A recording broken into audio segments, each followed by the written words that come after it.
Muy buenos días, mi nombre es Verónica Montes de Oca, investigadora del Instituto de Investigaciones Sociales de la UNAM, y el día de hoy vamos a hacer una exposición sobre el envejecimiento demográfico a nivel global, nacional y local. Como todas las investigaciones, uno no hace siempre todo sola, entonces tengo siempre muchos colaboradores y personas que nos apoyan con la información para podérselas expresar a ustedes. Pero en esta ocasión, además de mis colaboradores que son Pilar Alonso, Sonia Frías, Agrero Garay, Paloma Villagómez y por supuesto Mirna Hebrero, en esta ocasión he decidido hacer una presentación con las pinturas que de pronto poco a poco he podido fotografiar durante el siglo XVI, XVII y XVIII, que hablan de una cuestión muy importante. ¿Cómo se veía el viejo a través de las pinturas de estos famosos artistas? ¿Cuál era la imagen que proyectaban? Y sobre todo la imagen que aún tenemos en los museos y que aún observamos con bastante delicia cada vez. Por ejemplo, en la primera parte encontré unos cuadros fantásticos de San Jerónimo, de Leonardo da Vinci. Imagínense un personaje tan importante hasta nuestros días, en donde está San Jerónimo, en esta imagen que ustedes pueden ver, como un ermitaño, obviamente es un santo, ¿no? Esa es la imagen del viejo, alguien santificado. También tenemos de esta pintura de Bellini, que es Dogo Loredan, que es un señor, obviamente de la aristocracia, un hombre muy poderoso, que seguramente le pidió a Bellini tomar esa foto para pasar a la eternidad, ¿no? Otra pintura que a mí me gusta muchísimo es de Arquimboldo, que es el invierno. Él está representando la vejez como una etapa final, como un invierno en la vida, ¿no? Entonces hace esta fantástica pintura con raíces de los árboles, ¿no? Hace frutos, y me parece que es así como muy emblemática, que empieza como a deformarse la cara, el rostro de este hombre, ¿no? Sin embargo, más o menos en la misma época está este noble sentado en su sillón, de Antonio van Dyck, que me parece también sensacional porque está mostrando todo el poderío del hombre en el siglo XVI, XVII, de este hombre acomodado económicamente, que también, como en el caso anterior, busca dejar su imagen, como obviamente no existe la fotografía, pues quedar en la eternidad a través de esta pintura de Van Dyck. Fíjense ustedes cómo en estas primeras pinturas lo que estamos viendo son la presencia masculina. Y esto tiene una razón de ser. En esa época la sobremortalidad femenina era muy alta y las mujeres no tenían ninguna presencia social en estatus. De hecho, recuerden ustedes que a veces las mujeres no podían heredar, tenían que ser casadas con gente más o menos pudiente para poder sobrevivir. Entonces es como medio lógico que no haya muchas imágenes de mujeres ancianas, ¿no? Sin embargo, en el siglo también XVI, vamos a observar pequeños espacios donde ya existen, las mujeres ya están de pronto en las imágenes de las pinturas, por ejemplo esta de Velázquez, que es muy famosa, y aparece la mujer en un rol social, friendo huevos, digamos, como cocinera en esta pintura, ¿no? Es una mujer obviamente de clase humilde, que ya aparece en las pinturas. Luego, en este maravilloso pintor que es Bruegel, tenemos un fragmento, ¿no?, de este pintor holandés, que es la cabeza de vieja, que a mí la verdad me encanta porque también es del siglo XVI y es un pedacito, es un fragmento. Obviamente no es esa mujer con un estatus social, pero ya aparece la imagen femenina en las pinturas. Posteriormente vamos a ver también con José Rivera el San Pablo ermitaño, o ya, fíjense, está muy interesante, en Teniers, en el siglo XVII, el viejo verde, como aparece en esta pintura, que es el hombre mayor seduciendo a una jovencita, ¿no? Esta también es una imagen muy interesante porque ya no estamos hablando aquí de mujeres de la misma edad, sino mujeres que son jóvenes frente al varón que sí está posicionado ya socialmente, pero que está seduciendo a una jovencita. Esto también tiene una cuestión demográfica muy importante. A nivel de estas poblaciones había un desequilibrio en el mercado matrimonial. Los hombres sobrevivían más que las mujeres y entonces había de pronto menos mujeres mayores. Pero estos hombres, para tener una posición en la sociedad, tardaban mucho en casarse. Y cuando lo hacían, se casaban con jovencitas que podían tener todavía un poder en su reproducción, que podían dejarle descendencia a esta familia. Y entonces los hombres, las mujeres eran casadas con estos hombres ya maduros. Recuerden ustedes que la diferencia de edad entre los cónyuges en el pasado podían ser a veces hasta de 30, 40 años. Bueno, hoy todavía podemos ver eso, ¿verdad? Pero ya con mucho menos frecuencia a nivel demográfico. Más tarde, en el siglo también XVII, podemos volver a ver estas imágenes de San Jerónimo en la contemplación, o el filósofo, que es esta recurrencia, ¿no? O es un hombre religioso, un santo, o es un hombre posicionado socialmente, ¿no? También tenemos, y aquí esto me parece muy interesante, ya en el siglo XIX, este atardecer que pinta Pichot, donde, si ustedes lo pueden ver, está ya una pareja de ancianos. Y esto a mí me pareció demográficamente muy importante en las pinturas, reflejado en las pinturas, porque está apareciendo ya la pareja sobreviviente, ¿no?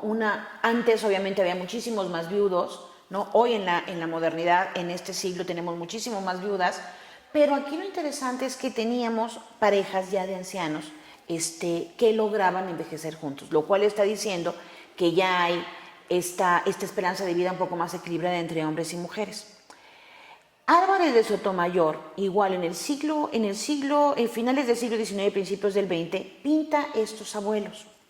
Y también se me hizo muy interesante porque la noción de abuelos, uno podía pensar, pues ya tiene mucho tiempo. No, es una noción absolutamente moderna. El hecho de que exista un abuelo es porque existe descendencia en tercera o hasta en cuarta generación. Pero mínimo tercera generación, en la noción de abuelo únicamente se pudo haber dado en el siglo XIX y XX. Por supuesto, actualmente también, pero es una noción muy importante porque implica que ya las generaciones pudieron convivir por lo menos un tramo de su existencia juntas. Y esto es muy importante. Demográficamente es inusitado. Es parte de esto que vamos a hablar hoy, que es esta revolución demográfica, esta revolución de la longevidad, que tiene un impacto en la familia a través de estos roles tan interesantes como es el del abuelo, la abuela, o incluso ya, como mencionaba yo ayer en un curso también, de los bisabuelos, que es la gran oportunidad que tienen las familias de convivir 2 o 3 generaciones juntas. En el siglo XIX, también otra vez este viejo desnudo, ¿no? Este viejo pintado por Fortuny, ¿no? Pero también en ese mismo periodo, Grien hace una pintura que a mí en lo personal, si alguien me la quiere regalar un día, la aceptaré con mucho gusto, porque son las edades y la muerte. Y son mujeres que están pintadas en 4 etapas de su vida. Está en la parte de abajo, no sé si alcanzan ustedes a ver, a una niña. Luego está ya una mujer fértil, ¿no? Una mujer adolescente o entrando a la madurez, y posteriormente ya está una mujer anciana, ¿no? Recuerden ustedes que la infancia, así como decía Philippe Paris, la infancia también es una concepción moderna. En los siglos XVIII, XVII no existe infancia. En la revolución industrial, los niños al cumplir 10, 12 años ya se convertían en hombres, salían a las fábricas con sus padres. No existía lo que hoy consideramos la infancia o la adolescencia. Entonces aquí es muy interesante cómo está la niña pequeña en la parte de abajo y está una mujer ya en edad reproductiva. Uno esperaría hoy ver a una niña al lado, ¿no? Pero no está en la pintura de Grien. Pero ya después de esta etapa reproductiva está una mujer anciana. Y atrás de ella, la muerte, ¿no? Una mujer, un cadáver, prácticamente una mujer, si no es que está al borde de la muerte, está ahí escenificada.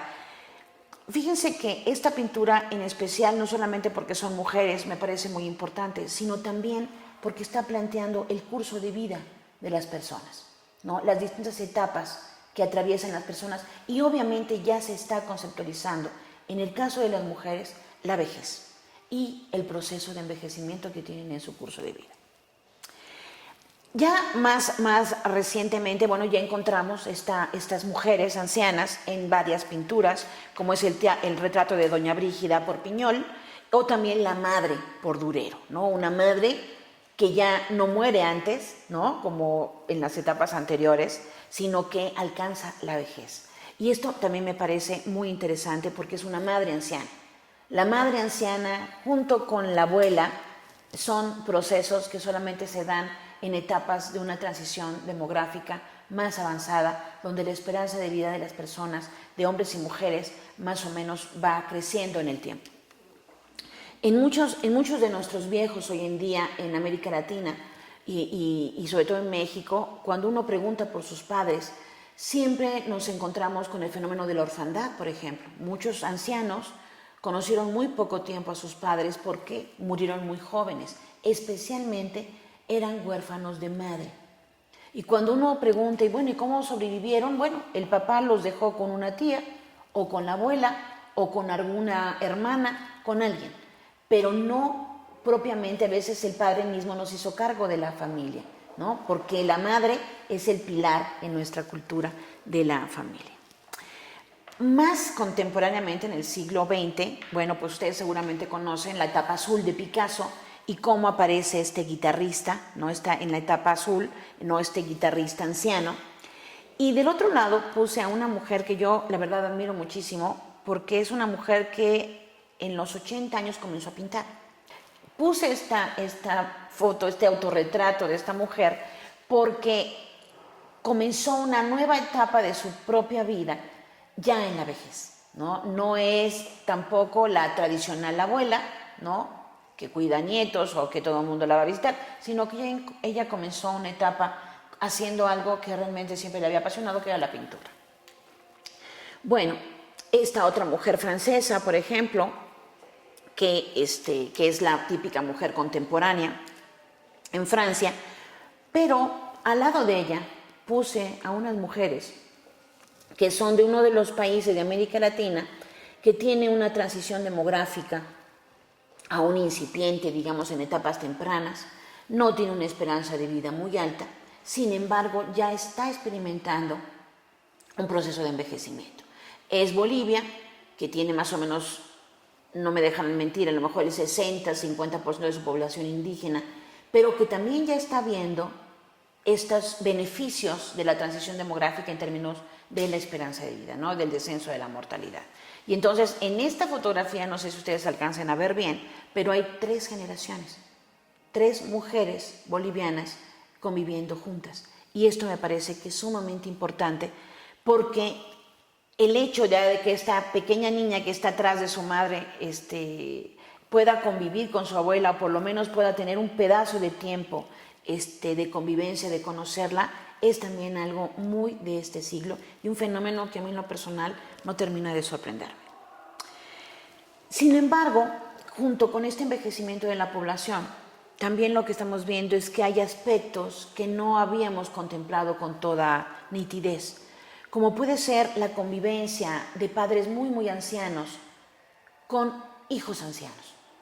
Entonces, esta gran longevidad, esta revolución de la longevidad, como dice Alejandro Calache, también de pronto nos ha sorprendido por la forma en cómo se están dando los arreglos familiares o las políticas públicas, ¿no? Este póster que fotografié en Canadá está mostrando una situación muy importante, el maltrato. Y al fondo de la foto vamos a ver a un padre mucho más anciano que el que está en primer plano, que es el hijo. Entonces, aquí están aludiendo en este cartel a la solidaridad en la vejez, ¿no? Y me pareció muy interesante el póster porque te está mostrando esta situación con los padres muy ancianos y los hijos que también están entrando a su propia etapa de vejez. Pero del otro lado puse a un filósofo que es muy famoso, ¿no? Y arriba puse a un adulto mayor argentino, del grupo de los nonos, como se llaman allá en Argentina, que se dedican también a cantar, que obviamente está muy adulto mayor, muy mayor, pero de pronto el hombre está haciendo cosas también interesantes.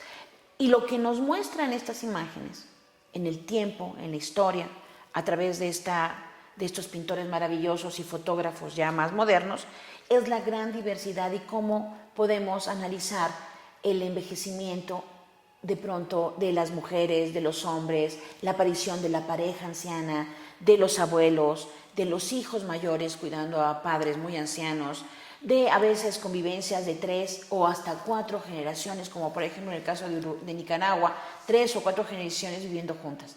Estos son fenómenos que nada más se han dado en este tramo de la historia, siglo XX, siglo XXI, y que son verdaderamente interesantes. Y que nos muestran también la gran heterogeneidad de situaciones de vejez que podemos hoy en día ver, ¿no? En los parques, ancianos haciendo ejercicio, fundamentalmente mujeres, haciendo yoga, tai chi, cuidando su cuerpo, cuidando su funcionalidad, o este hombre contemplando, descansando, disfrutando del sol en los parques, o en nuestros países en desarrollo, activos, haciendo cosas para las otras generaciones, ¿no? Y lo que nos vamos a encontrar también es que las organizaciones de las Naciones Unidas han planteado las distintas, incluso teóricos, científicos, han planteado distintas formas de envejecer, ¿no? Frente a este gran fenómeno, esta revolución de la longevidad, han planteado distintas formas de envejecer. Por ejemplo, el envejecimiento activo, ¿no? que es un planteamiento de la Organización Mundial de la Salud, que plantea que hay que tratar de mantenernos activos en la vejez a través de la participación social, a través de actividades tal vez económicas, roles sociales, de mantenernos saludables, ¿no? O también el envejecimiento exitoso o el envejecimiento propiamente saludable, ¿no? Entonces, ¿por qué? ¿Y por qué es importante esto? Es muy importante porque no solamente tiene que ver con el mantenimiento de las condiciones en la calidad de vida de las personas mayores en la vejez, sino que tiene que ver con una política de postergar lo más posible en el curso de vida de las personas cualquier tipo de padecimiento crónico degenerativo. Porque junto con la transición demográfica se está dando también un proceso de transición epidemiológica, que significa que en nuestros países, sobre todo en los países en desarrollo, se está transitando de enfermedades transmisibles que básicamente generaban la muerte casi de manera inmediata, a enfermedades crónico transmisibles que lo que están haciendo es a veces que el padecimiento sea muy largo y no te generan una muerte inmediata. Por ejemplo, el caso de la diabetes, que es una enfermedad de larga duración, o por ejemplo algunos tipos de cáncer, ¿no? El cáncer de piel, por ejemplo, o otro tipo de padecimientos que están haciendo que los gastos de las familias, pero también de las instituciones en el mantenimiento de la salud, al momento en que se postergan lo más posible, generan ahorros y generan también el mantenimiento de la calidad de vida de las personas. Por eso este gran exhorto a nivel internacional, que han recibido también muchísimas críticas, pero que también es muy importante porque no nada más representa un ahorro a las instituciones de los gobiernos, sino representa el mantenimiento de la calidad de vida y la limitación de las etapas de sufrimiento que puedan tener las personas. Y eso ya en sí mismo me parece muy legítimo tratar de promocionar este tipo de perspectivas, ¿no?